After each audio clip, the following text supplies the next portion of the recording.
মুমিনদেরকে বলা হয়েছে তোমরা কখনো হতাশ হবে না, কারণ তাকদীর লেখা হয়ে গেছে, হতাশ হওয়ার কোনো কারণ নাই। একটা প্রবণতা আমরা সমাজে দেখছি আত্মহত্যার। ইয়াং জেনারেশনকে আমরা নসিহত করবো যে ভুলেও নিজের জীবনকে বিসর্জন দিতে যাবেন। আল্লাহ রাব্বুল আলামিন আপনাদেরকে সৃষ্টি করেছেন তার ইবাদত করার জন্য এবং তার জমিনে তার দিনটাকে প্রতিষ্ঠা করার জন্য। খেলায় খেলায় আপনার জীবনটা নষ্ট করবেন না, ঠিক আছে ভাই? আল্লাহ পাক বোঝার তৌফিক দান করেন। তো কলম সৃষ্টি করার পরে কিয়ামত পর্যন্ত সব লেখা হয়ে গেছে। এখন আমাদের এই পৃথিবীতে তো মানুষ ছিল না, ছিল? এদিকে মনোযোগ দেন। এই পৃথিবীতে কি আগে মানুষ ছিল? এই পৃথিবীতে আগে কি ছিল তাহলে বলেন? হ্যাঁ, মাশাআল্লাহ। এই পৃথিবীতে আগে কি ছিল? এখন ওরা নাই? সবার সাথেই কিন্তু একটা করে আছে। কমপক্ষে কয়টা করে? সবার সাথে কমপক্ষে একটা করে। আর কোন কোন জায়গা আছে যেখানে জিনের বড় বড় আখড়া আছে। পৃথিবীতে যে জায়গাগুলো থেকে ইসলাম বিরোধী অপতৎপরতাগুলো চলে, ওখানে জিনের আখড়া বেশি। আর কথা বুঝতে পারছেন? তো জিন জাতিকে আল্লাহ পাক ধ্বংস করে দিয়েছেন তাদের পাপের কারণে, আল্লাহ দ্রোহিতার কারণে, অবাধ্যতার কারণে। এখন আল্লাহ রাব্বুল আলামিন ইরাদা করলেন পৃথিবীতে আমাদেরকে সৃষ্টি করবেন, মানে মানুষকে সৃষ্টি করবেন। আল্লাহ পাক তার সমস্ত ফেরেশতাদেরকে একত্রিত করলেন। ঘটনাটা কিন্তু খুব ইন্টারেস্টিং। আমি জানি এখানে ওলামায়ে কেরামও আছেন, তবে আমি সবার জন্য প্রযোজ্য হয় এমন কথা বলারই চেষ্টা করছি, কারণ অনেকে হয়তো এগুলো নাও জানতে পারে। তো আল্লাহ পাকের ভাষায় আমি যদি বলি, আল্লাহ রাব্বুল আলামিন বলছেন, বা'দা আউযু বিল্লাহি মিনাশ শাইতানির রাজীম, ওয়াইয ক্বালা রাব্বুকা লিল মালাইকা ইন্নী জাইলুন ফিল আরদি খলিফা। হে নবী মুহাম্মদ সাল্লাল্লাহু আলাইহি ওয়াসাল্লাম, তুমি স্মরণ করো সেই সময়ের কথা যখন আল্লাহ তোমার রব সমস্ত ফেরেশতাদেরকে ডেকে বলেছিলেন যে ইন্নী জাইলুন ফিল আরদি খলিফা, আমি জমিনে মানে পৃথিবীতে আমার খলিফা পাঠাতে চাই। কি পাঠাতে চাই? আরো জোরে বলেন। আল্লাহ পাক বলেননি পৃথিবীতে মানুষ পাঠাতে চাই, পৃথিবীতে নতুন কোনো মাখলুক পাঠাতে চাই। আমাদেরকে আল্লাহ পাক সম্মানের শব্দে সম্মানিত করেছেন, বিশেষায়িত করেছেন। আমাদেরকে বলেছেন আমরা আল্লাহর খলিফা, আমরা আল্লাহর খলিফা।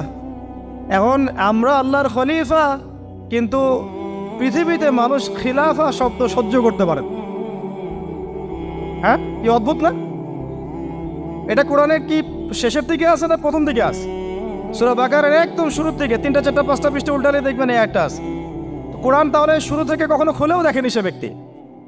প্রমাণ হলো এটা, সে খুলেও দেখে নাই, অথবা দেখলেও সে এড়িয়ে গেছে। আল্লাহ পাক আমাদেরকে বললেন যে পৃথিবীতে আমি আমার খলিফা পাঠাতে চাই। তাহলে আদম আলাইহিস সালামকে আল্লাহ পাক মুহাব্বতের শব্দে, সম্মানের শব্দে বিশেষায়িত করলেন কি বলে? সুবহানাল্লাহ, সুবহানাল্লাহ। আর খলিফা কাকে বলে এটা আমি আপনাদেরকে বোঝাচ্ছি একটা দোয়া থেকে। এই যে গাড়িতে করে আমরা বাসা থেকে আসলাম বা যখন কোনো সফরে যাই, আমরা একটা দোয়া পড়ি, সুবহানাল্লাযী সাখখারা লানা হাযা ওয়া মা কুন্না লাহু মুকরিনিন ওয়া ইন্না ইলা রাব্বিনা লামুনকালিবুন। এতটুকু তো পড়ি নাকি? বা এগুলো পড়তে হবে? বইমেলায় এসেছি শুধু লেকচার শোনার জন্য না, ছবি তোলার জন্য। আজকে জীবনটা পরিবর্তন করার নিয়াত করে যাইতে হবে, ঠিক আছে ভাই? বই প্রকাশ করা, ছাপানো, বিক্রি করা, লেখা, এর চেয়ে বড় কথা আমার জীবনটা ইলমের আলোয় আলোকিত করা। আমি বই লিখলাম ধরেন একটা, আমার মধ্যে সেই আমল নাই, লাভ নাই। লাভ আছে? আমি বই ছাপাইছি 100, 200, 500, 1000, আমি নিজেই আমল করি না, হবে? আগে আমল জরুরি। ইলমের সাথে আমলটা খুব বেশি জরুরি। আলেম তাকেই বলা হয় যে ইলম অনুযায়ী আমল করে। তাহলে আল্লাহ পাক বলেন, লিমা তাকুলুনা মা লা তাফআলুন, তোমরা এমন কথা কেন বলো যে আমল নিজেরাই করো না? কাবুরা মাকতান ইনদাল্লাহ আন তাকুলু মা লা তাফআলুন, আল্লাহর কাছে সবচেয়ে গর্হিত একটা অপরাধ, তোমরা একটা কথা বলবা কিন্তু আমল করবা না। তো দোয়াটা মুখস্থ করবেন। এই দোয়ার নিচে একটা অংশ আছে, আল্লাহুম্মা আনতা সাহিবু বিস সাফারি। আমার কথাটা শুনেন, খলিফার অর্থটা বুঝেন। অনেকে তো অনেকভাবে ব্যাখ্যা করে আর কি। আল্লাহুম্মা আনতা সাহিবু ফিস সাফারি, আল্লাহ তুমি এই সফরে আমার সাথী। সফরে বের হওয়ার সময় দোয়া পড়ছি আমরা, আল্লাহুম্মা আনতা সাহিবু ফিস সাফারি, আল্লাহ তুমি এই সফরে আমার সাথী। ওয়াল খলিফাতু ফিল আহলি ওয়া মালি, আল্লাহ আমি তো বাসায় নাই, আমার বাসার আহাল মালের খলিফা হচ্ছে তুমি আল্লাহ। তাহলে খলিফা শব্দতে কি বুঝলেন? আল্লাহ আমার বাসার আহাল মালের খলিফা মানে কি? আমার স্থলাভিষিক্ত তুমি আল্লাহ, আমি ওখানে নাই বাসায়, আমি সফরে বের হয়ে গেছি, আমার স্ত্রী, আমার সন্তান, আমার মাল, আমার জান, এগুলোর দায়িত্ব তোমার, তুমি খলিফা। কত চমৎকার দোয়া। তাহলে পৃথিবীতে আমি আমার খলিফা পাঠাতে চাচ্ছি, তার অর্থ কি?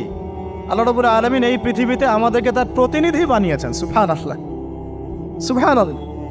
তাহলে আমরা নিজেদের আত্মপরিচয় ভুলে গেলাম যে আমরা আল্লাহর প্রতিনিধি পৃথিবীতে, তাই না? আমরা এখন আব্রাহাম লিঙ্কনের পূজা করতেছি। আব্রাহাম লিঙ্কনের পূজা তো বুঝেন না আপনারা, এটা হচ্ছে ওই যে সোকল ডেমোক্রেসির পূজার। আদতে প্রকৃত গণতন্ত্র বলে কিছু নাই এই বিশ্বের মধ্যে, যা আছে এগুলো তথাকথিত আর স্লোগান, জাস্ট, আর কিছু না। এটা যারা চর্চা করে তারাও জানে, আমাদের কাছে তারাই বলে। আদতে এই আপনার কমিউনিজমের কথা বলেন, এই লেনিন স্টেলিনারিজমের কথা বলেন, আপনি মুসলিনের কথা বলেন, চাইনিজ দর্শনের কথা বলেন, রাশিয়ান দর্শনের কথা বলেন, আর এই যে আরেকটা কি চলতেছে সেকুলারিজমের কথা বলেন, ন্যাশনালিজমের কথা বলেন, এগুলো একটা তাত্ত্বিক মতবাদ শুধুমাত্র। প্রকৃত মতবাদগুলো আপনি পাবেন বিশুদ্ধ যেগুলো কোরআন এবং হাদিসেই, এর বাইরে নাই। তা আমরা কিন্তু আল্লাহর খলিফা পরিচয় দিতে এখন দ্বিধাবোধ করতেছি। এই জমিনে আল্লাহ পাক আমাদেরকে তার খলিফা বানিয়ে পাঠিয়েছে। এখন খলিফা হলাম কিভাবে? কিসের গুণে খলিফা হলাম? প্রশ্নটা এটা। আমাদের কি 10টা হাত, 10টা পা, বেশি শক্তি ফেরেশতাদের চাইতে, যে আমরা খলিফা হলাম কিসের ভিত্তিতে আর কিভাবে হলাম? এটা শোনেন। আল্লাহ পাক বলছেন ওয়াল্লামা আদামাল আসমাআ কুল্লাহা, আল্লাহ বলছেন আমি আদমকে এই মহাবিশ্বের যত নাম আছে, নাউন্স, ইসম, সব শিক্ষা দিয়েছি। সুবহানাল্লাহ। এই মহাবিশ্বের যত নাম, এখানে ইসম শব্দের অর্থ কিন্তু জ্ঞান। ইসম মানে কি? এখানে জ্ঞান। মহাবিশ্বের যে জ্ঞানগুলো আছে, এই জ্ঞানগুলো আল্লাহ পাক আমাদের আদি পিতাকে শিক্ষা দিয়েছেন। আমাদের আদি পিতাকে আল্লাহ নিজে শিক্ষা দিয়েছেন। সৃষ্টিগতভাবে আমরা জ্ঞানী ছিলাম না, আল্লাহ পাক আমাদেরকে জ্ঞান শিক্ষা দিয়েছেন। আমরা ফিলোসফির বইগুলো খুললে দেখবেন ওখানে বুদ্ধিবাদ নামে একটা মতবাদ আছে। মানে তারা বলে যে মানুষ সৃষ্টিগতভাবেই একজন বুদ্ধিদীপ্ত প্রাণী। এটা ভুল কনসেপ্ট।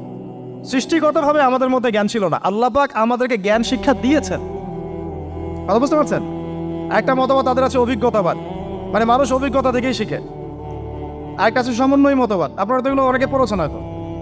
এর বাইরে যে একটা মতবাদ আছে যে আল্লাহর পক্ষ থেকে ওহী ভিত্তিক মানুষ জ্ঞান শিখে, এই মতবাদ কোনো দার্শনিকের বইয়ে স্থান পেল না। কি আফসোস, কি আফসোস! অথচ মুসলিম ঘরের দার্শনিক তারা। আমরাও পড়েছি ভাই, 4 বছর এই কারণে গেলেই। কি আফসোস! আল্লাহ পাকের ওহীর পক্ষ থেকে যে জ্ঞান আসতে পারে, এইটা কনসেপ্টই নাই। অথচ এখানে কোরআনে আল্লাহ পাক বলছেন ওয়াল্লামা আদামাল আসমাআ কুল্লাহা, আমি আল্লাহ আদমকে সমস্ত নাম শিক্ষা দিয়েছি। সুবহানাল্লাহ। এরপরে এই যে জ্ঞান আদম আলাইহিস সালামকে আল্লাহ পাক শিক্ষা দিলেন, এর ফলশ্রুতিতেই আল্লাহ পাক বললেন যে ওয়াইয কুলনা লিল মালাইকা উসজুদু লি আদম, হে ফেরেশতারা তোমরা এখন আদমকে সিজদা করো। কি ফেরেশতাদেরকে দিয়ে আল্লাহ পাক আমাদের পিতাকে সিজদা করালেন কিসের মানদণ্ডে? কিসের কারণে? জ্ঞানের কারণে। জ্ঞানের কারণে ফেরেশতাদেরকে আল্লাহ পাক বললেন যে এই নামগুলো বলে দাও তো তোমরা। তারা বলতে পারলো না। তারা বললো লা ইলম আল্লাহুম্মা লা ইলমা লানা ইল্লা মা আল্লামতানা, আল্লাহ আমাদের তো সেই জ্ঞান নাই, শুধু ওইটুকু জ্ঞান আছে যা আপনি আমাদেরকে শিখিয়েছেন। তখন আল্লাহ পাক বলেছিলেন যে আমি যা জানি তোমরা তো জানো না, আমি কি বলি নাই যে আমি আসমান জমিনের গায়েবের সব খবর জানি? তখন আল্লাহ বললেন যে তোমরা সবাই সিজদা করো আদমকে। তাহলে আমাদের পিতাকে খলিফা করা হলো, জ্ঞান শেখানো হলো, আল্লাহ পাক নিজে শেখালেন, ফেরেশতা মণ্ডলীদের দিয়ে সিজদা পর্যন্ত করালেন। কিসের মানদণ্ডে? আরো আসতে বলেন, জ্ঞানের মানদণ্ড। এখন যদি আমরা একটু প্রশ্ন ছুড়ে দেই নিজ নিজ বিবেকে, আমরা কি সেই ওহীর 10টা সূরাও শিখেছি? 10টা পারা কি পড়া হয়েছে কখনো? 10টা সূরারও কি অর্থ জানি? অনেকে তো 10টা আয়াতের অর্থ জানি না। আমরা কি সেই ওহীর 10টা হাদিস শিখেছি? তাহলে আমরা কোথায় সম্মান খুঁজতেছি? পশ্চিমাদের কাছে? বলেন। সত্যি সবচেয়ে আফসোস লাগে আমার একটা জিনিস, যে মুসলিমরা আমরা এখন আমাদের আত্মপরিচয় ভুলে যাচ্ছি, আর আল্লাহ পাক আমাদেরকে যেখানে সম্মান রেখেছেন ওইখানে সম্মান না খুঁজে আমরা অন্যের দাসত্বের সম্মান খুঁজতেছি। আল্লাহ আমাদেরকে বোঝার তৌফিক দান করেন। এটা অজ্ঞতার কারণে হচ্ছে। আমাদের কাজ তাদেরকে সচেতন করা বা তাদেরকে মেসেজ পৌঁছে দেয়া। আমরা উগ্র পন্থা অবলম্বন করব, আমরা হিকমার সাথে প্রজ্ঞার সাথে মানুষকে বোঝানোর চেষ্টা করব, এগুলো বোঝানোর অংশ। এখন আচ্ছা, আরেকটা কথা আপনাদেরকে বলি, একটা কথা আমি মাঝখানে মিস হয়ে গেছে। এই যে আল্লাহ পাক আমাদেরকে খলিফা করে পাঠিয়েছেন, খলিফার কাজ কি? প্রশ্ন না? আমাদের কাজ কি তাহলে? এই কাজটা আল্লাহ পাক আবার ব্যাখ্যা করেছেন সূরা সদের মধ্যে। কোন সূরায়? সূরা সদ। সদ নামে একটা সূরা আছে, সূরা ইয়াসিনের আগে পড়ে পাবেন। তো এখানে আল্লাহ পাক আরো একজন নবীকে তার খলিফা বলেছেন। সেই নবীর নাম দাউদ আলাইহিস সালাম। কি নাম? আর দাউদ আলাইহিস সালাম কিন্তু এই জেরুজালেম থেকে, যেখানে এখন ওই জায়নিস্টরা বোম্বিং করে আর কি, নিরীহ মুসলিমদেরকে হত্যা করে বিগত 70 বছর থেকে, ওই জেরুজালেম থেকে কিন্তু দাউদ আলাইহিস সালাম বিশ্ব শাসন করেছিলেন। তার পরবর্তীতে তার সন্তান সুলাইমান আলাইহিস সালামও কিন্তু ওখান থেকেই বিশ্ব শাসন করেছিলেন। আর এখনকার বনু ইসরাইল দাবিদার এই জায়নিস্টরা, তারাও কিন্তু ওই ফিকিরই করছে, ওখান থেকে তারা বিশ্ব শাসন করতে চায় এবং তারা মনে করে তাদের একজন মাসিহ আসবে, সেই মাসিহ আসলে তারা বিশ্ব শাসন করবে। আমরা সেই মাসিহের নাম জানি মাসিহুদ দাজ্জাল। কি নাম? এই দাজ্জালকে ওরা ওদের সত্য মাসিহ মনে করে, আমরা জানি হচ্ছে মিথ্যা ভণ্ড প্রতারক মাসিহ, অথচ ওরা মনে করে এটা হচ্ছে সত্য মাসিহ। এই জায়গায় তারা ধোঁকা খাচ্ছে। অথচ সত্য মাসিহ হচ্ছেন ঈসা আলাইহিস সালাম, যিনি আবার শেষ জামানায় আসবেন এবং তার হাতেই এই মাসিহুদ দাজ্জাল মারা যাবে এবং তারপরে পুরো বিশ্বে আবার ওই খিলাফা কায়েম হবে। ওই যে খলিফা, ওটা সারা বিশ্বে কায়েম হবে। এই টাউন হলও বাদ যাবে না ইনশাআল্লাহ। এটা মানুষ মানতে চাচ্ছে না, কিন্তু মানুষ না মানলে কি? আল্লাহ পাকের নকশায় সব আঁকা আছে কখন কি হবে। কে কে কল্পনা করেছিল যে আজকে আপনারা বসে এখানে দিনের আলোচনা করবেন? কল্পনা করা যায় তো? যে শব্দগুলো আপনারা বলছেন এগুলো বললেই তো নাই গায়েব, এখন বলছেন। কেউ কি কল্পনা করেছিল যে হঠাৎ করে এমন একটা সময় চলে আসতে পারে? কেউ কিন্তু কল্পনা করেনি, আল্লাহ পাকের নকশায় ছিল। এখানে আমাদের একটা আফসোসের কথা, এখানে মাস্টারমাইন্ড আল্লাহ রাব্বুল আলামিন। প্রকৃত মাস্টারমাইন্ড কে? আমরা ক্রেডিট নেওয়ার প্রতিযোগিতায় ব্যস্ত হয়ে আছি এখন, কার কত ক্রেডিট নেওয়া যায়। এখানে একক ক্রেডিট পাওয়ার যোগ্য কেউ না, সমস্ত ক্রেডিট কার? আল্লাহ রাব্বুল আলামিন। এটা আল্লাহর সাথে গাদ্দারি করতে যায় না, তাহলে ভুল হয়ে যাবে। কারণ আমি বারবার বলেছি আপনাদেরকে, কোরআন থেকে একটা শিক্ষা আমরা শিখেছি, একটা কম যখন মাজলুম থাকে, দুর্বল মাজলুম জুলুমের শিকার হচ্ছে, আল্লাহ পাক সেই কমটাকে বাঁচান, কোনো না কোনো একজন ত্রাণকর্তাকে পাঠান, কোনো একটা সূরতে আল্লাহ পাক সেই কমকে বাঁচায় দেন। আবার যদি এই নিয়ামতটা পাওয়ার পরে ওই কম আবার এই জুলুম শুরু করে, আবার আল্লাহ দ্রোহিতা শুরু করে, আল্লাহ পাক তার চেয়ে বড় জালেম চাপাই দিন। কথা বুঝতে পারছেন? আল্লাহর সাথে গাদ্দারি করতে যাই না, আল্লাহ পাক আমাদেরকে বোঝার তৌফিক দান করেন। আর খলিফার কাজটা কোথায় পাবেন? কোন সূরায় ভাই বলেন? সূরা সদে আল্লাহ পাক দাউদ আলাইহিস সালামকে খলিফা সম্বোধন করে বলছেন, ইয়া দাউদ। কি চমৎকার আহ্বান! ইয়া দাউদ, হে দাউদ, ইন্না জাআলনাকা খলিফাতান ফিল আরদ। দেখো, আমি আল্লাহ তোমাকে পৃথিবীতে খলিফা করেছি। কি করেছি? খলিফা করেছে। তোমার কাজ কি শোনো। ফাহকুম বাইনান নাসি বিল হক। বোঝার চেষ্টা করেন একজন খলিফার কাজ কি। খলিফা মানে আল্লাহর প্রতিনিধি, জমিনে যে দায়িত্বশীল, অন্য মানুষের উপরে যে দায়িত্বশীল, তার কাজ ফাহকুম বাইনান নাসি বিল হক, মানুষের মাঝে ন্যায় বিচার প্রতিষ্ঠা করবে, এটা তোমার কাজ। তাহলে এখন যারা আমরা এই জায়গায় আছি বা ভবিষ্যতে আসব, আরও কাল আগাতে থাকবে, সময় আগাতে থাকবে, নতুন নতুন নেতৃত্ব আসবে, সবার ফাংশন একটাই, ফাহকুম বাইনান নাসি বিল হক। আমাদের কাজ হবে মানুষের মাঝখানে কি করা? ন্যায় বিচার, বিচার ফয়সালার ক্ষেত্রে ইনসাফ করা, ন্যায় বিচার করা। তো ন্যায় বিচার তো এখন জাদুঘরে আছে নাকি? হ্যাঁ, কোনো কোনো ক্ষেত্রে আমরা চাই না যে ন্যায় বিচার জাদুঘরে যাক, আমরা চাই আবারও ন্যায় এবং সাম্যের সমাজ প্রতিষ্ঠা। ইনশাআল্লাহ এরপর থেকে আমরা কোনো অন্যায় সহ্য করব না। ইনশাআল্লাহ এরপর থেকে আমরা কোনো জল্লাদতন্ত্র কায়েম করতে দিব না। আমাদের যা আছে তাই নিয়ে প্রতিবাদ হবে ইনশাআল্লাহ। কারণ এখনকার প্রজন্ম প্রতিবাদের ভাষা বুঝে। এখন যদি আপনারা আবার সেই প্রাচীন জুলুমের তন্ত্রের মধ্যে ফিরে যান, তাহলে আল্লাহর গজব চলে আসবে, বড় গজব। তো খলিফার কাজ কি ভাই? কি কাজ বললাম বলেন? মানুষের মাঝখানে ন্যায় বিচার প্রতিষ্ঠা করা। আচ্ছা, আরো আছে, আরো আছে, শেষ হয় নাই। আল্লাহ পাক বলছেন, ওয়ালা তাত্তাবিউল হাওয়া আর ন্যায় বিচার করতে গিয়ে নিজের প্রবৃত্তির অনুসরণ করো না। ন্যায় বিচার করতে গিয়ে নিজের প্রবৃত্তির অনুসরণ করো না, মন গড়া বিধানের অনুসরণ করো না। আমার মামা, আমার চাচা, আমার খালু পার করে দিও না। প্রবৃত্তির অনুসরণ মানে কি? মন যাচাই তাই করো না। ন্যায় বিচার করতে গিয়ে আল্লাহ পাকের বিধান মেনে চলো। আর সূরা মাইদাতে আল্লাহ পাক বলেছেন আয়াত নাম্বার 44, 45, 47-এ, ওয়ামান লাম ইয়াহকুম বিমা আনজালাল্লাহ ফাউলাইকা হুমুল কাফিরুন। যারা আল্লাহ পাকের হুকুম অনুযায়ী বিচার ফয়সালা করে না তারা কাফির। 45-এ গিয়ে আল্লাহ বলছেন ওয়ামান লাম ইয়াহকুম বিমা আনজালাল্লাহ ফাউলাইকা হুমুল ফাসিকুন। যারা আল্লাহ পাকের বিধান অনুযায়ী বিচার ফয়সালা করে না এরা ফাসিক, পাপাচারী। 47 নম্বর আয়াতে গিয়ে আবার বলছেন ওয়ামান লাম ইয়াহকুম বিমা আনজালাল্লাহ ফাউলাইকা হুমুজ জালিমুন। যারা আল্লাহর হুকুম বিধান অনুযায়ী বিচার ফয়সালা করে না এরা জালেম। তো কাফেরও বলেছেন আল্লাহ, ফাসিকও বলেছেন, জালেমও বলেছেন। তাহলে বিচার ফয়সালা করার ক্ষেত্রে আল্লাহ পাকের বিধানকে সর্বোচ্চ অগ্রাধিকার দিতে হবে। নিজের প্রবৃত্তির অনুসরণ করা যাবে না। যদি করে তাহলে কি হবে? ইউদিল্লাকা আন সাবিলিল্লাহ, তাহলে এটা তোমাকে আল্লাহর রাস্তা থেকে সরায় নিয়ে যাবে। এর ফলে কি হবে? জেনে রেখো, ইন্নাল্লাযীনা ইউদিল্লুনা আন সাবিলিল্লাহ লাহুম আযাবুন শাদীদ বিমা নাসু ইয়াউমাল হিসাব। এটা পরে দেয়, নিশ্চয়ই যারা আল্লাহ পাকের সরল পথ থেকে বিচ্যুত হয়ে গেছে তাদের জন্যে কাল কিয়ামতের মাঠে আছে আযাবুন শাদীদ। আযাবুন শাদীদ মানে কঠিন কঠিন যন্ত্রণাদায়ক শাস্তি, এই কারণে যে তারা কিয়ামতের দিনটাকে ভুলে গিয়েছে। শাদীদ এর অর্থটা কি এটা বোঝার জন্য আপনাকে সূরা হাদীদ পড়তে হবে। কোন সূরা? আসলে কোরআনের আয়াতগুলো হচ্ছে আকাশের তারার মতো। তারা দেখবেন আকাশের, তারা দেখাও সুন্নত। ইসলাম তো রসকসহীন ধর্ম না রে ভাই, সবকিছুই আছে এখানে। আসলে আমরা জানি না বলে আমরা মনে করি যে এখানে কোনো বিনোদনই নাই, তাই না? এই গান বাজনা না করলে কি হয়, মন শান্তি হয়? এরকম একটা ভাব। যদি আপনি কোরআনের ভিতর ঢুকে যান, আপনার হৃদয়ে এমন নূর আসবে, এমন তৃপ্তি আসবে যে ওগুলো আপনার শুনতে ইচ্ছা করবে না।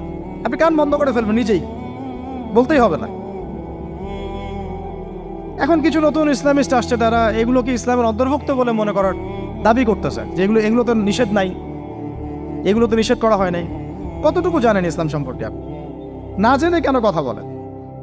নবী সাল্লাল্লাহু আলাইহি ওয়াসাল্লাম রাস্তা দিয়ে হাঁটছেন, ওই সময় তো অনেক পূজা অর্চনা ইত্যাদি হতো মক্কায়। তো এখানে ঢাক ঢোলের শব্দ আসছে। নবী সাল্লাল্লাহু আলাইহি ওয়াসাল্লাম নিজের 2 আঙ্গুল কানের মধ্যে ঢুকিয়ে দিলেন, দিয়ে পাশে একজন সাহাবী তাকে জিজ্ঞাসা করছেন হাঁটতে হাঁটতে হাঁটতে হাঁটতে, তুমি কি এখন আওয়াজ শুনতে পাচ্ছ? সাহাবী বলেন, না ইয়া রাসূলুল্লাহ, এখন আওয়াজ শুনতে পাচ্ছি না। তখন তিনি কান বের করলেন। এটা নবীর সুন্নত। আর আমরা নবীর সুন্নতকে উল্টাই দিচ্ছি কিভাবে দেখেন, আমাদের কানেই এখন ইয়ারফোন। উনি যেটা শুনে কান বন্ধ করতেন ওইটা আমরা কানে ঢুকায় রাখছি একবার। আল্লাহ আমাদেরকে বোঝার তৌফিক দান করেন। দেখেন আমরা তো সবাই পাপী। আমার মনে হয় না আমরা কেউ নবী সাল্লাল্লাহু আলাইহি ওয়াসাল্লামের সুপারিশ ছাড়া পার পাবো, এমনটা মনে হয় না আমার। সবাই পাপী, আপনি আমি আমরা সবাই। তো সেই যে নবীর সুপারিশ আমরা প্রত্যাশা করছি, সেই নবীর সুন্নতকে যদি এইভাবে অবজ্ঞা করতে থাকি তাহলে কি সুপারিশ পাবো ভাই? কি মনে হয় আপনাদের? অ্যাটলিস্ট সুন্নতকে তো সম্মান করতে হবে নাকি? আল্লাহ বোঝার তৌফিক দান করেন। আমি তাহলে যেটা বলছিলাম যে আল্লাহ পাকের বিধান অনুযায়ী বিচার ফয়সালা করতে হবে, এটা খলিফার কাজ। ন্যায় বিচার করতে হবে মানুষের মাঝখানে, এবং নিজের প্রবৃত্তির অনুসরণ করা যাবে না, তাহলে আল্লাহর পথ থেকে দূরে সরাই দিবে। এখানেই বললাম শাদীদ বুঝতে গেলে আপনাকে কোন সূরা পড়তে হবে? সূরা হাদীদ। আকাশের তারার কথা কেন বললাম? যে আকাশের তারাগুলো যদি মেলাতে পারেন দেখবেন বিভিন্ন শেপ তৈরি হয়।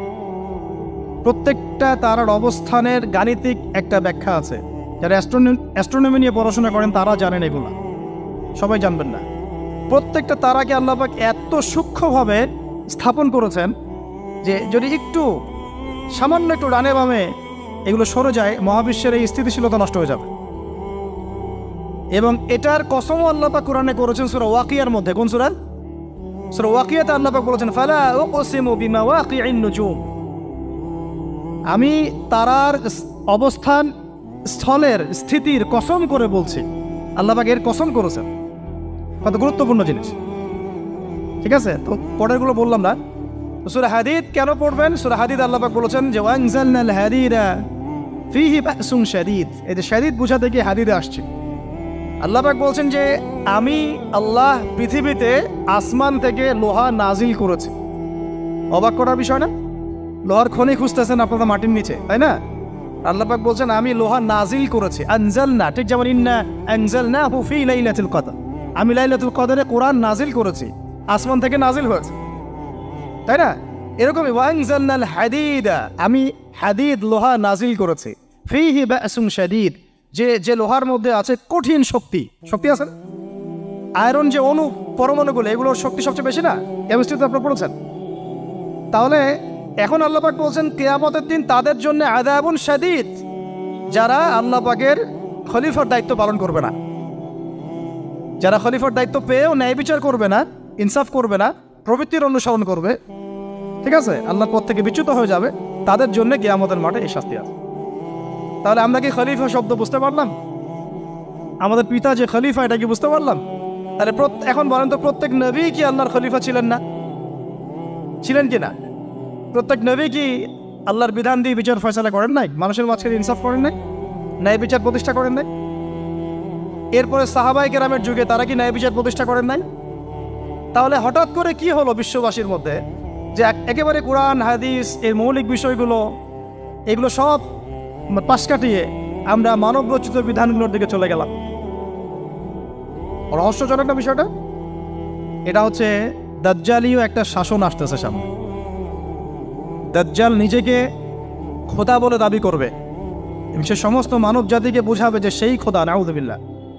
সে অনেক বেলকি দেখাবে, মানুষকে তার দিকে টেনে নিয়ে আসবে, এমনকি সে এক হাতে জান্নাত এক হাতে জাহান্নাম নিয়ে করবে। নবীজি বলেছেন যে তার জান্নাতে প্রবেশ করবে ওটাই তার জাহান্নাম, আর যে তার জাহান্নামে প্রবেশ করবে সেটাই হচ্ছে জান্নাত। তাহলে পুরো বিশ্ববাসীকে আল্লাহ থেকে দূরে সরিয়ে একটা গডলেস ওয়ার্ল্ডে রূপান্তরিত করার একটা তৎপরতা চলছে, লক্ষ্য করতেছেন না? এটা মূলত আপকামিং যে দাজ্জালীয় সভ্যতার ভবিষ্যৎবাণী নবীজি করেছেন, এই দিকেই ওয়ার্ল্ড যাচ্ছে আস্তে আস্তে ওই দিকে যাচ্ছে। তবে নবীজি এটাও বলেছেন সাল্লাল্লাহু আলাইহি ওয়াসাল্লাম যে আমার উম্মতের মধ্যে একটা তয়ফা, একটা দল, কিছু মানুষ সবসময় হকের উপর অটল থাকবে ইনশাআল্লাহ, কিন্তু তাদের সংখ্যা হবে খুব কম। এখন আমাকে আপনারাই বলেন যে ওই হকের উপর অটল থাকতে হলে আমার সেই জ্ঞান লাগবে কি লাগবে না? বলেন। যেই জ্ঞান আমাদের পিতাকে শেখানো হয়েছে, দেখবেন প্রত্যেকটা মানুষের মধ্যে কিছু প্রতিভা আছে, সৃজনশীলতা আছে না? একটা বুদ্ধিদীপ্ত একটা তাড়না মানুষের ভিতরে কাজ করে। এটা কোত্থেকে আসছে জানেন? আমাদের পিতার ডিএনএ থেকে আসছে। আমাদের পিতার ডিএনএ থেকে, আমরা কিন্তু সবাই তার সন্তান। এরপরে পৃথিবীতে মানুষ পাপাচারে যখন লিপ্ত হলো প্রচন্ড রকম, তখন নূহ আলাইহিস সালামকে আল্লাহ পাক পাঠান এবং তিনি প্রায় 950 বছর দাওয়াতের কাজ করলেন, 40টা বা 80টা পরিবার ইসলাম কবুল করল। তখন আল্লাহ পাক এই মুমিনদেরকে বাদ দিয়ে সবাইকে গারদ করে দিলেন, ধ্বংস করে দিলেন। মানে আমরা যারা পৃথিবীতে এখন বেঁচে আছি, যে আপনি আমি, আপনাদের নাম আমি জানি না, আমরা যারা বেঁচে আছি, আমরা কিন্তু কোনো না কোনোভাবে ওই 40 বা 80 পরিবারের সন্তান। আমরা আত্মীয়, কিন্তু আমরা সবাই কিন্তু আত্মীয়, জানেন? 40টা বা 80টা পরিবার বাদ দিয়ে বাকি সব মানুষকে আল্লাহ পাক ধ্বংস করে দিয়েছিলেন নূহ আলাইহিস সালামের মহাপ্লাবনে। ঘটনা জানেন না? 40 বা 80টা পরিবারকে বাদ দিয়ে বাকি সবাইকে আল্লাহ পাক ধ্বংস করেছেন ওই মহাপ্লাবনে। তাহলে এখন এই বিশ্বে যত মানুষ আছে তারা কয়টা পরিবারের সন্তান? ওই 40-80। আমরা কোনো না কোনোভাবে একে অপরের আত্মীয় হই, মুসলিম অমুসলিম সবাই, মুসলিম অমুসলিম সবাই। আমরা যে অসাম্প্রদায়িকতার কথা বলি না, এই শব্দটাকে ভালো অর্থে নেওয়া যায়। কি অর্থে? অন্যান্য ধর্মাবলম্বী মানুষ যারা, তারা তাদের ধর্ম স্বাধীনভাবে পালন করবে, কোনো সমস্যা নেই, আমরা তাদের এই কাজে বাধা দিতে যাব না। একইভাবে আমরা আমাদের ধর্ম স্বাধীনভাবে পালন করব, তারা এখানে কোনো বাধা দিতে পারবে না। সিম্পল। তারা তাদের উৎসব তাদের মতো পালন করবে, আমরা আমাদের উৎসব আমাদের মতো পালন করব। না আমি মূর্তি পাহারা দিতে যাব, আর না আমি মূর্তি ভাঙতে যাব। সিম্পল। আমি পাহারাও দিতে যাব না, ভাঙতেও যাব না। সিম্পল। আমরা কি কুরবানিতে তাদেরকে বলতে পারবো ভাই আসেন আমার বাসায় দাওয়াত খান? এটা হয় কখনো? লাকুম দীনুকুম ওয়ালিয়া দিন, আপনাদের দিন আপনাদের, আমাদের দিন আমার। সিম্পল। এই অর্থে ঠিক আছে, কিন্তু সব ধর্ম মিলে যে নতুন ধর্ম বানানোর চেষ্টা করা হচ্ছে বাংলাদেশে, এটা ঠিক নাই। এটা শুভঙ্করের ফাঁকি। সব ধর্ম মিলে নতুন ধর্ম করার কোনো সুযোগ নাই। আমরা সবাই এক পরিবারের সন্তান। এখন আমাকে বলেন, নূহ আলাইহিস সালামের একটা ছেলে ছিল, নাম জানেন? কি নাম বলেন? কে না না, মাশাআল্লাহ। কয় ছেলে ছিল তার? হ্যাঁ না, মূলত চারজন সন্তান থেকে বড় বড় 4টা গোত্র সৃষ্টি হয়েছে। শাম এক সন্তানের নাম কি? এটাকে কেন্দ্র করে এই যে সিরিয়ান কন্টিনেন্টে, পুরো প্যালেস্টাইন, সিরিয়ান, অ্যারাবিয়ান কন্টিনেন্টে যত মানুষ, তার বংশধর। ঠিক আছে? হাম, একটা সন্তানের নাম হাম। এখান থেকে আফ্রিকার যে কালো কালো মানুষগুলো সব তাদের বংশধর। একটা হচ্ছে ইয়াফাস, ইউরোপিয়ান যারা সাদা চামড়া, সব এদের বংশধর। আরেকটা যে কেনান। এই ছেলেটা কি বলেছিল? বাবা ডাকছে, নৌকায় আসো তাড়াতাড়ি, নৌকায় আসো তাড়াতাড়ি, না হলে আজকে আল্লাহ পাক আযাব দিয়ে ধ্বংস করে দিবে। সে নবীর সন্তান হওয়ার পরেও আল্লাহ প্রদত্ত ওহীর জ্ঞানকে মূল্যায়ন না করার কারণে ধ্বংস হয়ে গেল। আর ওই 40টা বা 80টা পরিবার নাজাত পেল কিভাবে? আল্লাহর পক্ষ থেকে নাজিলকৃত ওহীর জ্ঞানকে প্রাধান্য দিয়ে আনুগত্য করে। তাহলে কোন জ্ঞানকে আমরা প্রাধান্য দিব ভাই? আমি বলছি না যে আমরা দুনিয়াবি জ্ঞানগুলোকে শিখবো না, ওই প্রসঙ্গে আমি একটু পরে আসছি, যে আমরা শিখবো এবং কিভাবে শিখবো, কতটুকু শিখবো।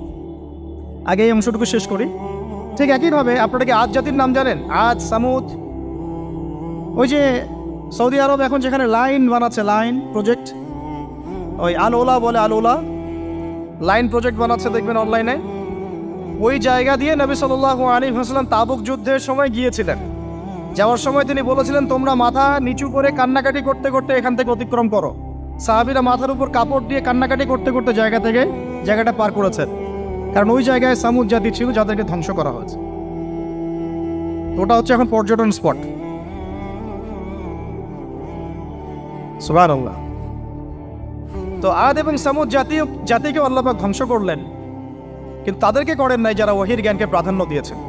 ইব্রাহিম আলাইহিস সালাম কোন জ্ঞানের বদৌলতে আল্লাহকে চিনলেন? মানব রচিত জ্ঞান নাকি আল্লাহর পক্ষ থেকে নাজিলকৃত জ্ঞান? বলেন। মূসা আলাইহিস সালাম কোন জ্ঞানের বদৌলতে ফিরআউনের মতো এই যে কি বলবো প্রতাপশালী একজন শাসকের সামনে দাঁড়িয়ে বুক ফুলিয়ে ইসলামের দাওয়াত দিলেন? কোন জ্ঞানের আলোকে? ওহীর জ্ঞান। আর ওহীর জ্ঞান যখন নাজিল করা হয়েছে তখন তিনি দোয়াটা পড়ছিলেন, রব্বি ইশরাহ লি সাদরি ওয়া ইয়াসসির লি আমরি ওয়াহলুল উকদাতাম মিন লিসানি ইয়াফকাহু কওলি। প্রত্যেক নবী, ইউসুফ আলাইহিস সালাম কারাগারে 12 বছর থেকেছেন। কত বছর? 12 বছর। আমাদের অনেক ভাই এরকম 5 বছর, 7 বছর, 10 বছর, 12 বছর থেকেছে আছে। এমনও মানুষ আছে, এখন বলা যায় তাই বলি, যে ওই যে একটা শব্দ শুনেছেন, আয়না ঘর, ওখানে দীর্ঘদিন ছিল, তারপরে নাই, কোথায় গেছে আল্লাহই ভালো জানে। ইউসুফ আলাইহিস সালামও এরকম কারাগারে ছিলেন। কত বছর? 12 বছর। কিন্তু আল্লাহ পাক তাকে এমন একটা জ্ঞান শিক্ষা দিয়েছিলেন, তিনি স্বপ্নের ব্যাখ্যা বলতে পারতেন, যে কোনো স্বপ্নে। রাজা স্বপ্ন দেখলেন যে 7টা গাভী, জীর্ণশীর্ণ গাভী, মোটা তাজা গাভীকে খেয়ে ফেলছে, স্বপ্নের ব্যাখ্যা কেউ দিতে পারেন। কিন্তু ওই জেলখানায় 2 জন ছাড়া পাওয়া মানুষ, ছাড়া পাইছে 2 জন, আর কি 2 জনের মধ্যে একজন বেঁচে আছে, একজন নাই। মানে 2 জন বসে বসে ইউসুফ আলাইহিস সালামকে বলছিলেন যে আমরা একটা স্বপ্ন দেখলাম যে আমার মাথায় রুটি আছে, পাখি এসে রুটি খেয়ে ফেলছে। আর আমি স্বপ্ন দেখলাম যে আমি শরাব পান করাচ্ছি, ব্যাখ্যা কি ইউসুফ? তোমাকে সত্যবাদী বলে জানি। ইউসুফ আলাইহিস সালাম বললেন, তোমার মাথায় রুটি যেটা খেয়ে নিচ্ছে, তার মানে তোমাকে শুলদণ্ড দেওয়া হবে। আর তুমি যে পানি পান করাচ্ছ, তার মানে তুমি নাজাত পাবে, ছাড়া পাবে। হলেও তাই। আর যে নাজাত পাবে তাকে ইউসুফ আলাইহিস সালাম বলে দিলেন যে তুমি রাজদরবারে গিয়ে আমার কথা বলো, আমার কথা আলোচনা করো। তো সে ভুলে গিয়েছিল। পরে যখন এই স্বপ্নটা দেখলো বাদশা, তখন বাদশা সবাইকে ডাকলো, ডেকে বললো যে এই গাভীর স্বপ্নের ব্যাখ্যা কি? তখন এই ব্যক্তির মনে পড়ছে, আর ইউসুফ তো ব্যাখ্যা দিতে পারে। সে গিয়ে ইউসুফ আলাইহিস সালামকে ডেকে নিয়ে আসতেছে যে এই রাজা স্বপ্ন দেখছে, ব্যাখ্যা কি? স্বপ্ন কিন্তু আপনার কাছে শুনে একটা স্বাভাবিক মনে হচ্ছে, আরে গাভীর আবার স্বপ্নের কি ব্যাখ্যা?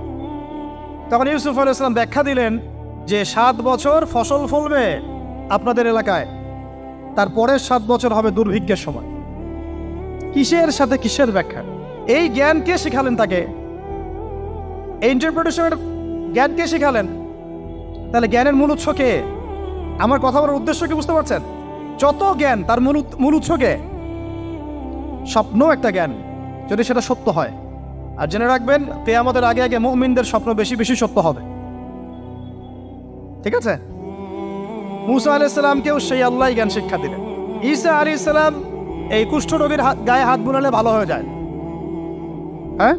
অন্ধ ব্যক্তির মানে চোখে হাত বুলালে ভালো হয়ে যায়। এমনকি মৃত ব্যক্তিকে তিনি বলছেন কুম বিইজনিল্লাহ, আল্লাহর হুকুমে দাঁড়িয়ে যাও, দাঁড়িয়ে গেল। এই জ্ঞান কে দিয়েছেন তাকে? দাউদ এবং সুলাইমান আলাইহিস সালাম এই যে পশু পাখির ভাষা বুঝেন, সুলাইমান আলাইহিস সালাম পিঁপড়ার ভাষাও বুঝেন। আপনাদের সায়েন্স কি পিঁপড়ার ভাষা বুঝে? হ্যাঁ, আমরা তো এখন সায়েন্সকে সবকিছুর মানদণ্ড মনে করি, তাই না? সায়েন্স যদি বলে হ্যাঁ তাহলে হ্যাঁ, না বললে না। মানে এমন একটা ভাব দেখেন, সায়েন্সকে আমরা ইলাহ বানাইছি, ইলাহ, উপাস্য। সায়েন্স যদি বলে যে পৃথিবী থেকে অমুক অমুক কোটি কোটি আলোকবর্ষ দূরে একটা গ্রহের সন্ধান পাওয়া গেছে, নাম দিল ধরেন যে আলফা এক্স ওয়াই জেড কিছু একটা, ওখানে হুরপড়ি আছে, হ্যাঁ, ওখানে দুধের সাগর আছে, মধুর সাগর আছে, তো মানুষ তখন বিশ্বাস করা শুরু করবে, হ্যাঁ হ্যাঁ তাই তো, তাই থাকতেই পারে। নাসা বলেছে না হয়ে পারে, নাসা মন্তব্য করেছে না হয়ে পারে। ওরকম যদি বলে অনেক দূরে একটা আগুনের একটা বিশাল ইয়া পাওয়া গেছে, গ্রহ পাওয়া গেছে, ওখানে আযাব দেওয়া হয়, শাস্তি দেওয়া হয়, ওখানে অন্য মাখলুক আছে, ওদের ভাষায় এলিয়েন আর কি, মানুষ বিশ্বাস করে। এটা আল্লাহ পাক কোরআনে বলছেন যে সুলাইমান আলাইহিস সালাম পিঁপড়ার ভাষাও বুঝতেন, ওই কথা বিশ্বাস করতে চাচ্ছে না। সুলাইমান আলাইহিস সালাম বাতাসে ফ্লাই করতে পারতেন, এটা বুঝতে পারতেছে না, বিশ্বাস করে না। তাহলে ওই প্রযুক্তি না থাকলে এয়ারক্রাফট কিভাবে আবিষ্কার করলেন? যে প্রযুক্তিগুলো পৃথিবীতে চলে গেছে ইতিমধ্যে, ওগুলো ভবিষ্যতেও আসতে পারে। যেমন একটা প্রযুক্তির কথা বলি, সুলাইমান আলাইহিস সালাম বসে আছেন, একজনকে বললেন না সাবার রানী বিলকিসের সিংহাসন কে নিয়ে আসতে পারবে? একজন বলল যে আপনি উঠে দাঁড়াইতে যতক্ষণ সময় লাগে এর মধ্যে নিয়ে আসুন। উনি বললেন যে হবে না, এটাতে হবে না, তুমি স্লো, তুমি 3G 4G না, এত স্লো স্পিডে আমার হবে না। এই কথা বলেন নাই, মজা করলাম আর কি। আমাদের ইউটিউবাররা আবার এই অংশ কাট করে আবার প্রচার করে দিতে পারে। দেখেন কিসের সাথে কি ব্যাখ্যা করলো। কোরআনকে 3Gর সাথে তুলনা করলেন আবু তাহাদ না, ব্যাস কাম সারা দেশে ওইটাই ইস্যু। তখন মহা মুসিবত, মানে বাঙালি জাতির মধ্যে দিন প্রচার করা। আমাদের সালাফদের ভাগ্য ভালো যে তারা আগেই, মানে এই প্রযুক্তি আসার আগেই দুনিয়া থেকে তারা চলে গেছে। মুশকিল না, যত ইস্যু এগুলোর কারণেই সৃষ্টি হয়। তো যাই হোক, প্রসঙ্গে আসি, কোথায় ছিলাম ভাই, যে কথা হারায় ফেললাম। হ্যাঁ হ্যাঁ, আরেকজন বললেন যে না, আপনি চোখের পলক ফেলতে যতক্ষণ লাগে এর মধ্যে দেখবেন সিংহাসন সামনে। সুবহানাল্লাহ, কি প্রযুক্তি বলেন! এই প্রযুক্তির সামনে কি বিশ্ববাসী যেতে পেরেছে? দেখেন সুলাইমান আলাইহিস সালামের বাতাসে ফ্লাই করাটা কিন্তু এখন পৃথিবীতে খুব কমন হয়ে গেছে। আমরা সবাই ফ্লাই করতেছি বাতাসে, তাই না? যদি আপকামিং কোনো সময় আপনি দেখেন যে এইরকম চোখের পলকেই একটা বস্তু আরেকটা জায়গা থেকে এক জায়গায় চলে আসতেছে, আমি অবাক হব না ইনশাআল্লাহ। কারণ কোরআনে অতীতে এই ঘটনার দলিল আছে। বুঝাতে পারতেছি না?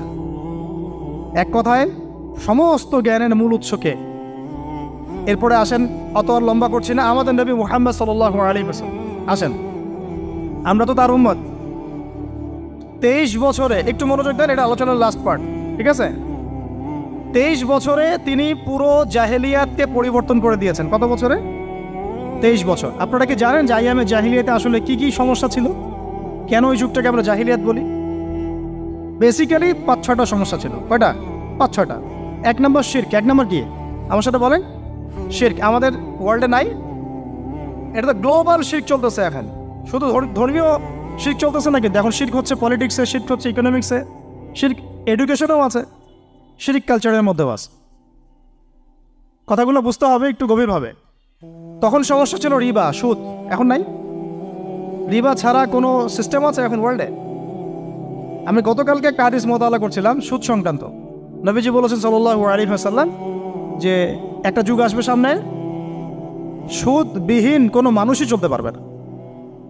যে চলতে চাইবে তার গায়েও সুদের ছিটা ফোটা গিয়ে লাগবে। আসে নাই সেই যুগ? সুবহানাল্লাহ, কিভাবে তিনি এত স্পেসিফিকলি কথাগুলো বলতে পারেন? নিশ্চয়ই তিনি এমন একজন সত্তার কাছ থেকে জ্ঞান পেয়েছেন যিনি সব জানেন, অতীত বর্তমান ভবিষ্যৎ, তাই না?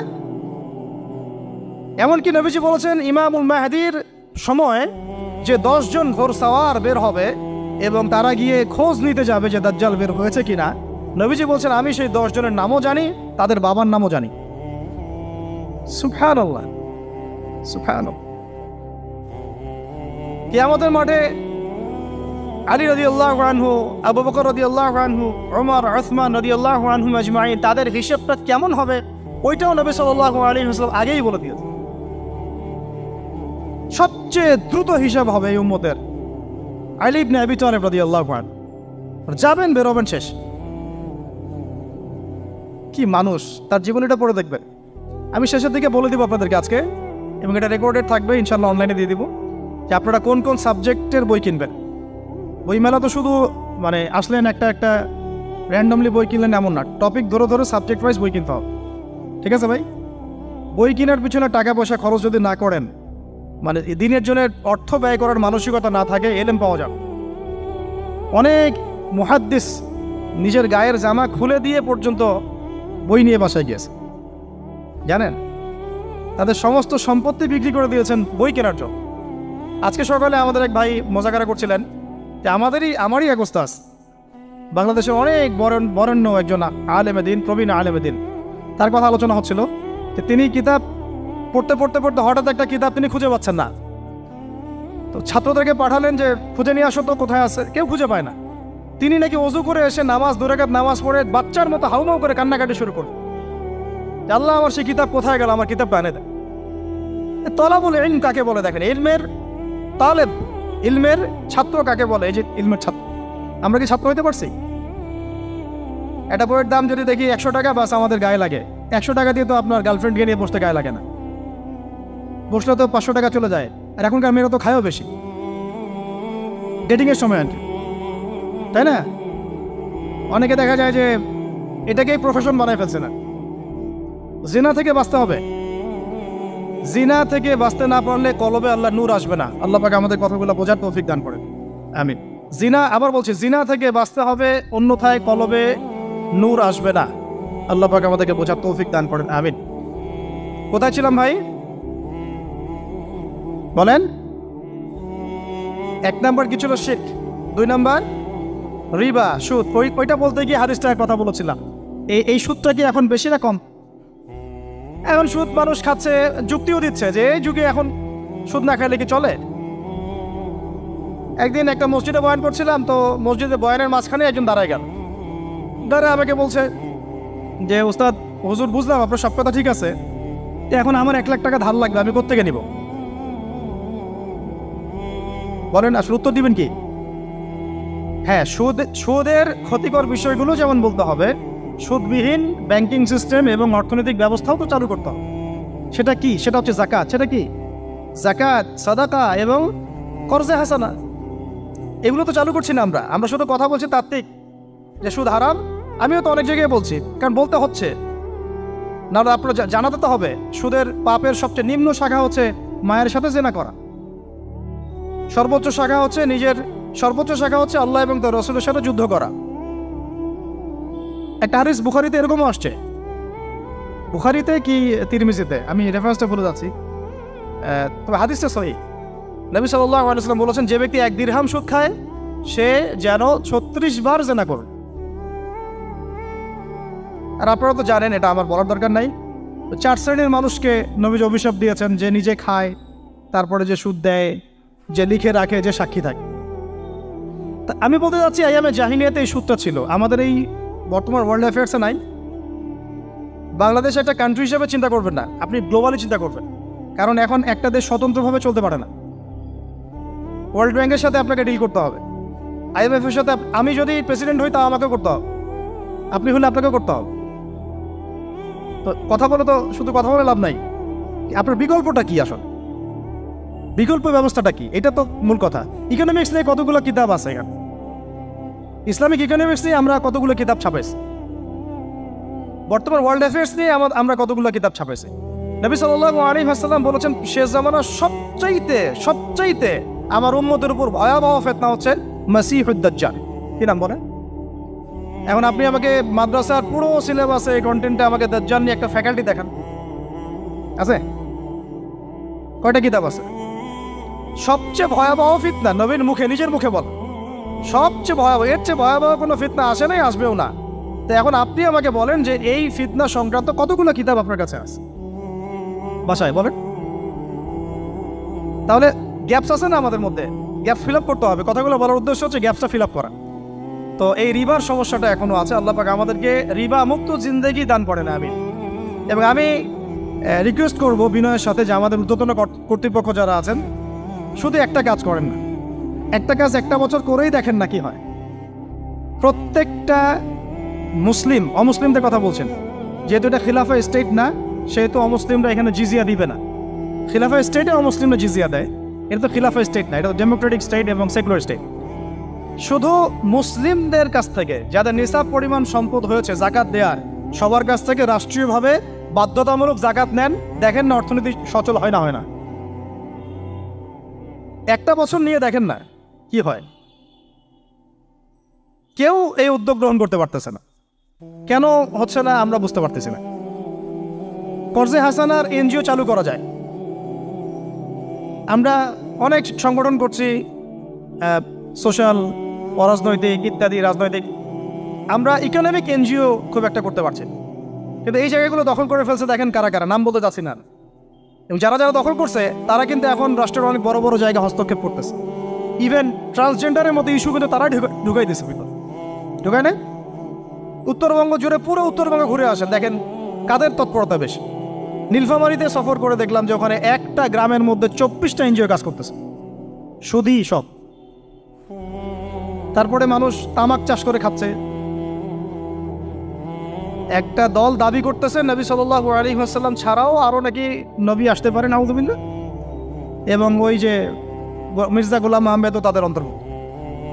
মানুষ ওই দলের নাম লেখাচ্ছে চাকরির জন্য, ব্যবসা করতেছে তারা দেশের মধ্যে। আরে ভাই, শুধুমাত্র তাত্ত্বিক কথাবার্তা না, আমাদের সংগ্রামটা কিন্তু বহুমুখী। শুধু ইলম অর্জন তো একটা বেসিক জিনিস, এই বেসিকটাই এখনো হচ্ছে না আমাদের। ইলম অর্জনটা বেসিক জিনিস, এটাই হচ্ছে না। এরপরে আপনার অর্থনীতি সমৃদ্ধ করা, সংস্কার করা, সমাজ সংস্কার করা, রাজনৈতিক অঙ্গনগুলোর মধ্যে যে অরাজকতা, এগুলোকে সংস্কার করা, কত কাজ আমাদের। কিন্তু আমরা কিন্তু একটা জায়গাতেও স্থির নাই। ইভেন একটা মাসালাতেও আমরা এক জায়গায় আসতে পারতেছি না, ঐক্যবদ্ধ হতে পারতেছি না। আমরা খুবই ব্যাকডেটেড চিন্তা করতেছি এই জায়গাতে। অথচ আমাদের উচিত ছিল এই প্রবলেমগুলোকে আরও 30-40 বছর আগেই সলভ করা।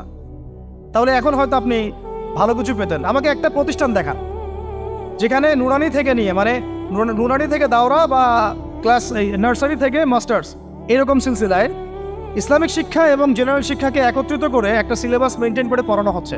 আমাকে কয়েকটা প্রতিষ্ঠানের নাম বলেন, আমি ওখানে আমার মেয়েকে ভর্তি করাবো। আমাকে দেন, রেডিমেড দেন,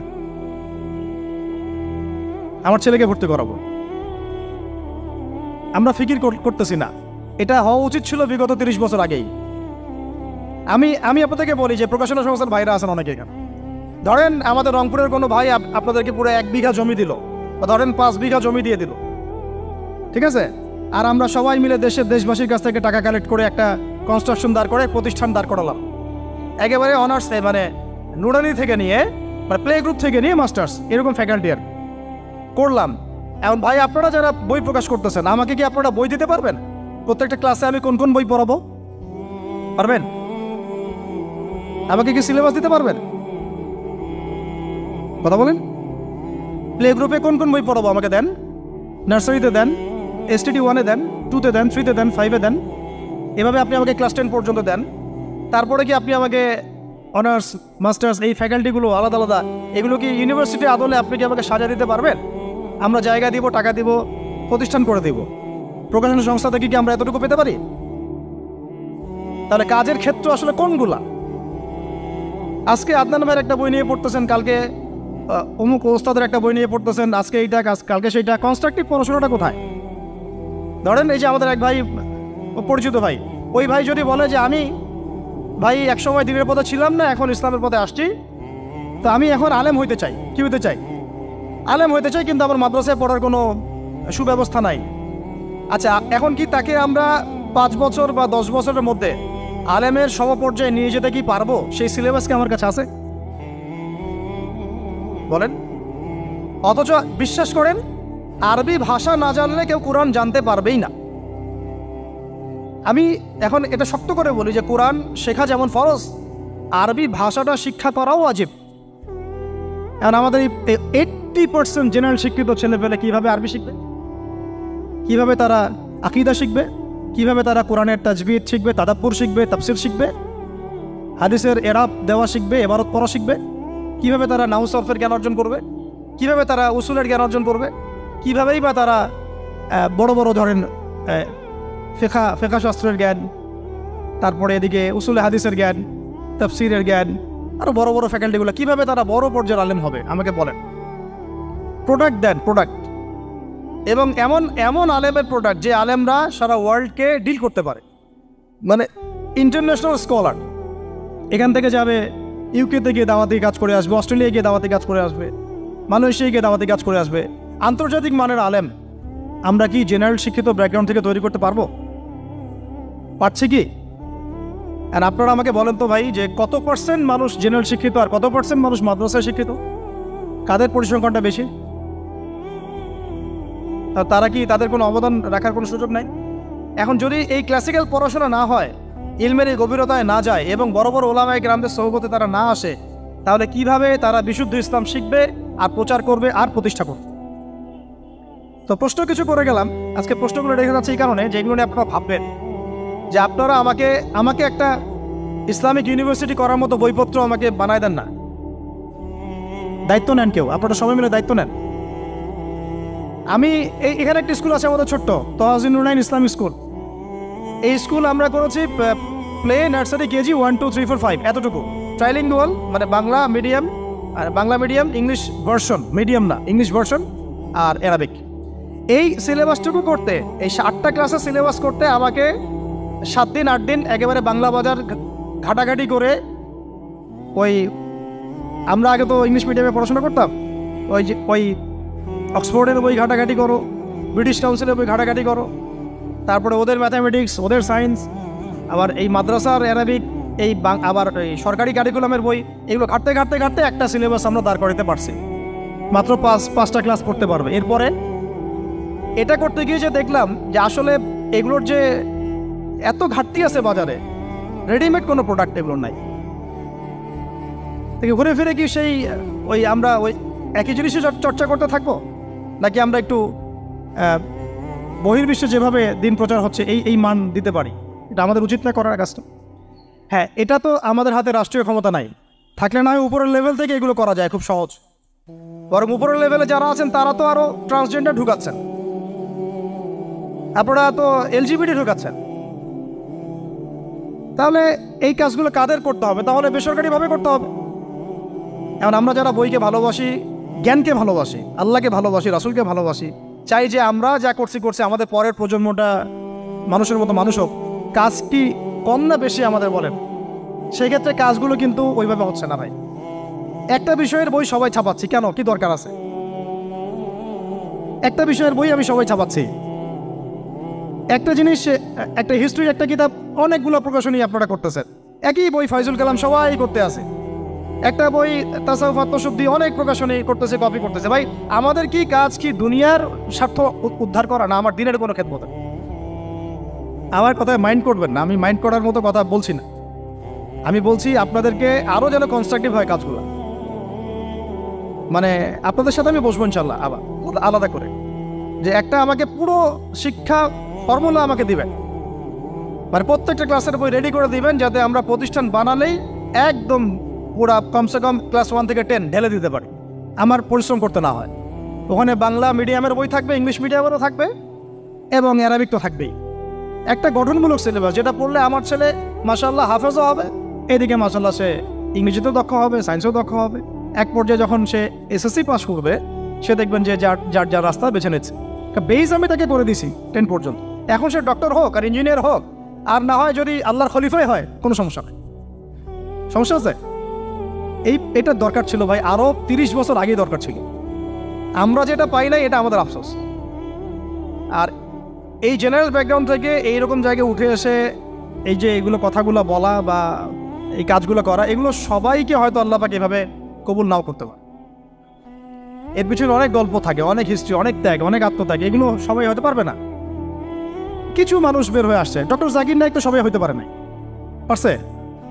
তো এই জিনিসগুলো আমাদের বুঝতে হবে যে আমভাবে সবাই সব কিছু করতে পারবে না। আমাদের একটা একাডেমিক ফর্মুলা দরকার, যেখানে আমরা পড়বো, আমরা আলেম হয়ে বের হবো। পারা যাবে তো ভাই ইনশাআল্লাহ? আচ্ছা, অনেক গভীরে চলে গেছি, আপনাদেরকে মানে অনেক বেশি বিরক্ত করে ফেলতেছি আর কি।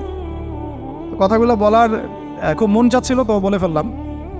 আর আমরা চাচ্ছি কথাগুলো সবার কাছে পৌঁছাক, যাতে করে অন্তত বিভাগীয় শহরগুলা, অন্তত ঢাকা, রংপুর, রাজশাহী, মানে বড় বড় শহর আমাদের চট্টগ্রাম, কক্সবাজার ইত্যাদি ইত্যাদি বড় বড় শহরগুলোতে যদি একটা করে এরকম একটা করে প্রতিষ্ঠান থাকে, যেখানে আপনি পুরো জেনারেল শিক্ষা এবং ইসলামী শিক্ষা দুটোকে সমন্বয় করে এবং এই মানে দ্বিমুখী শিক্ষার মেরুকরণটাকে দূর করে একটা কনস্ট্রাকটিভ সিলেবাস দিতে পারেন, দেখবেন আজকে না হোক, আজকে থেকে 10 থেকে 15 বছর পরে আমাদের ছেলে মেয়েদের একটা প্রজন্ম আসবে, দেখবেন ইনশাআল্লাহ ওরা আমাদের চেয়ে অনেক ডিনামাইট হবে।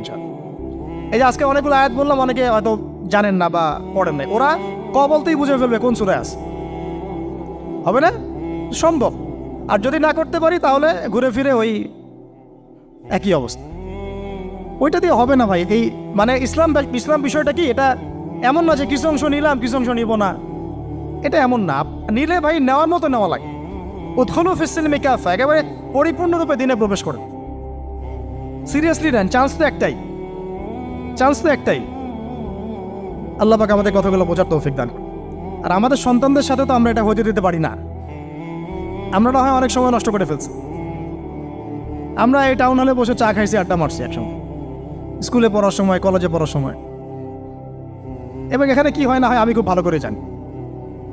এবং আমাদের সময় এমন কিছু হতো না যেটা এখন হোমোসেক্সুয়ালিটি, এখন এখানে হোমোসেক্সুয়ালিটি হয়। তাহলে বলেন এগুলো আমাদের জিম্মেদারি না? আচ্ছা, রংপুরে, অন্তত রংপুরের শহরে এইরকম উদ্যোগ নিতে পারবেন কারা কারা হাত তুলেন দেয়? আমি যে কথাগুলো বললাম, কার কার সাহস আছে? এগুলো তাত্ত্বিক কথা বলে চলে গেলে কাজ হবে না। বইমেলা একবার হয়েছে, এরপরের বইমেলা না হয় আপনাদের প্রতিষ্ঠানের ক্যাম্পাসে করবেন, সমস্যা কি? রংপুরে অন্তত পক্ষে এরকম একটা ক্যাম্পাস গড়ে তোলেন, যার যা আছে তাই নিয়ে নামেন। কারো অর্থ থাকলে, কারো জমি থাকলে, কারো বুদ্ধি থাকলে, কারো প্রকাশনা সংস্থা থাকলে, কারো টিচার প্যানেল থাকলে আসেন রংপুরে একটা কিছু করে দেখাই। আর সবাই যদি তাকায় থাকি একজনের দিকে যে আদনান ভাই করবে, অমুক ভাই করবে, তমুক ভাই করবে, তারা তো হলো না। কারণ আমরা তো কারো উপর নবী হয়ে আসি নাই। সবাই মিলে হাত লাগালে তখন কাজ করা যাবে ইনশাআল্লাহ। এমন এই প্রতিষ্ঠানগুলোর দরকার আছে না নাই?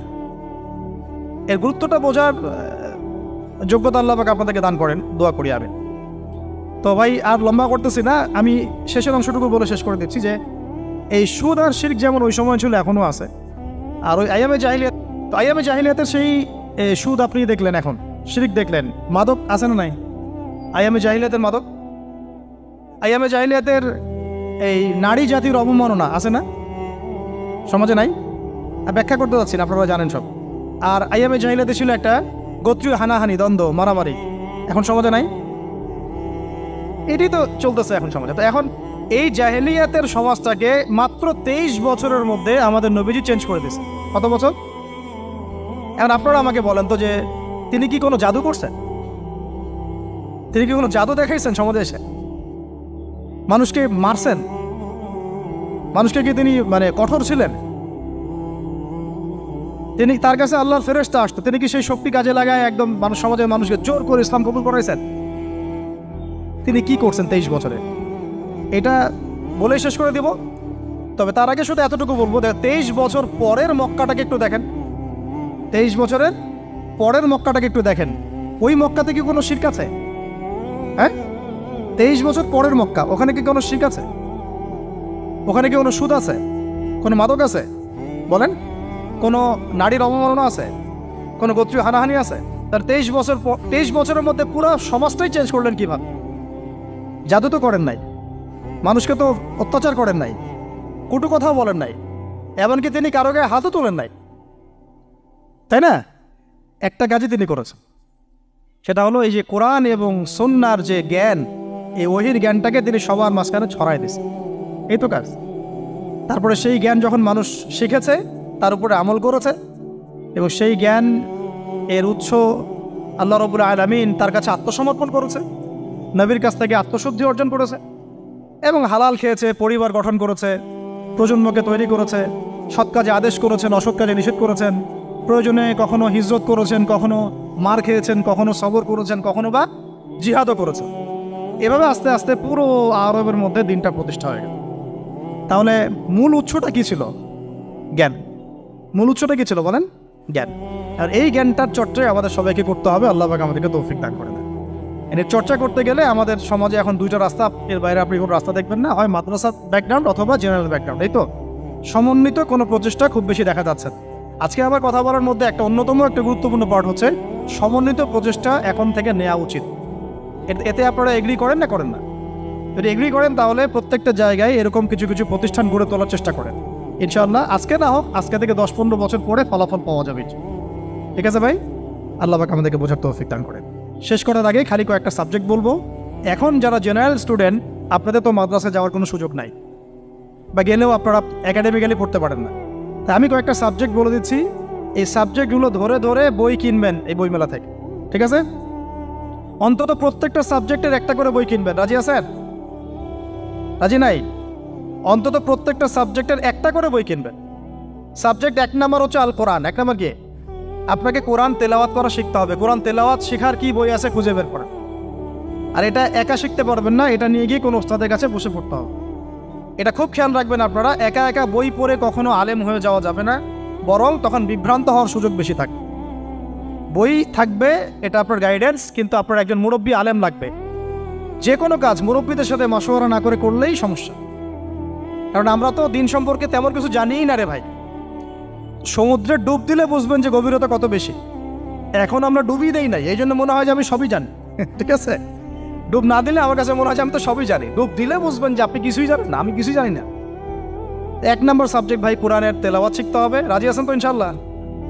তাহলে এই বইগুলো কিনেন। 2 নম্বর হচ্ছে এই কোরআনের মানে ব্যাকরণ শেখার বইগুলো কিনবেন। কোরআনের ব্যাকরণ শেখার আরবি ভাষা সাহিত্যের বই কিছু কিনবেন। এই বইগুলো আপনাকে ওস্তাদদের কাছে গিয়ে পড়তে হবে। ঠিক আছে? এরপরে কিনবেন কোরআনের কিছু তাফসির। সহজ, মনে করেন একটা তাফসির নেন সহজ। কেউ মারিফুল কোরআন কিনেছেন, হয়তো কেউ সহজে অনুবাদ হয়েছে জালালাইন একটা কিনেছেন, কেউ হয়তো তাওজিউল কোরআন কিনেছেন। একটা তাফসির বাসায় রাখেন অন্তত। ঠিক আছে? এটা হলো 3টা। 4 নম্বর হচ্ছে হাদিসের অন্তত একটা বই কিনেন আজকে। হাদিসের সহজ কিতাব কিনবেন। অনেকে দেখা যায় যে ভাই একেবারে হেদায়েত পেয়ে সহিহ বুখারী নিয়ে বসে যান। একেবারেই গলত কাজ আপনাদের, একেবারেই গলত কাজ। সহিহ বুখারী পড়তে গেলে 12 বছর সময় লাগে মানুষ। ওই লেভেলে যাইতে একটা মানুষের 12 বছর সময় লাগে। ওটা সবার প্রথমে ওটা খুললে তো আপনি হাদিস বুঝবেনই না। মনে হবে যে হাদিস কোরআনের সাথে সাংঘর্ষিক, এরকম মনে হবে। সহজ থেকে এক লাফে কি আমরা ক্লাস 10-এ যাই? আগে তো ক্লাস 1-এ ভর্তি হয়েছেন, তাহলে হাদিসের শাস্ত্রে আসছেন, আগে বুখারী ধরতে গেলেন কেন? সবার আগে আপনি মৌলিক কিছু হাদিসে আরবাইন কিনেন, ফয়জুল কালাম কিনেন। আস্তে আস্তে আপনি বুলুগুল মারামে যান, রিয়াদুস সালিহিনে যান, মিশকাতে যান।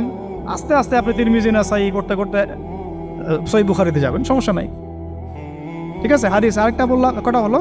4টা-5টা। হ্যাঁ, আগে বল কি কোরআন, আরবি ভাষা সাহিত্য, তারপরে তাফসীর আর হাদিস। 4টা বলেছে। 5 নম্বর হচ্ছে সিরাত। 5 নম্বর কি? নবীর জীবনী যে পড়ে নাই সে নবীকে চিনে না। নবীর জীবনী না পড়লে না কোরআন বুঝতে পারবে না আর হাদিস বুঝতে পারবে। তো নবীর জীবনের অন্তত একটা বই কিনে যান এখান থেকে, অন্তত একটা। 60টা কি 70টা নবীর জীবনী আছে এই বইমেলাগুলোতে, খুলে দেখেন। আমার কাছে সবগুলোই আছে। এই চট্টগ্রামে ভাইরা যখন ছিলেন লালখানে কয়দিন আগে, আমি ভাইদের কাছ থেকে বই কিনেছি, নিজে কিনেছি প্রায় 70,000 টাকা একদিনেই। আর ওনারা আমাকে হাদিয়া দিয়েছেন মনে হয় আরো 30,000 টাকার হবে। তো এক পুরা বই ব্যাগ গাড়ি ভর্তি। তো প্রায় 60, আমি গুনে দেখলাম যে প্রায় 50 থেকে 60টা সিরাতের কিতাব আছে বাজারে। একটা তো কিনেন, অন্তত একটা সিরাতের কিতাব তো অন্তত কিনেন।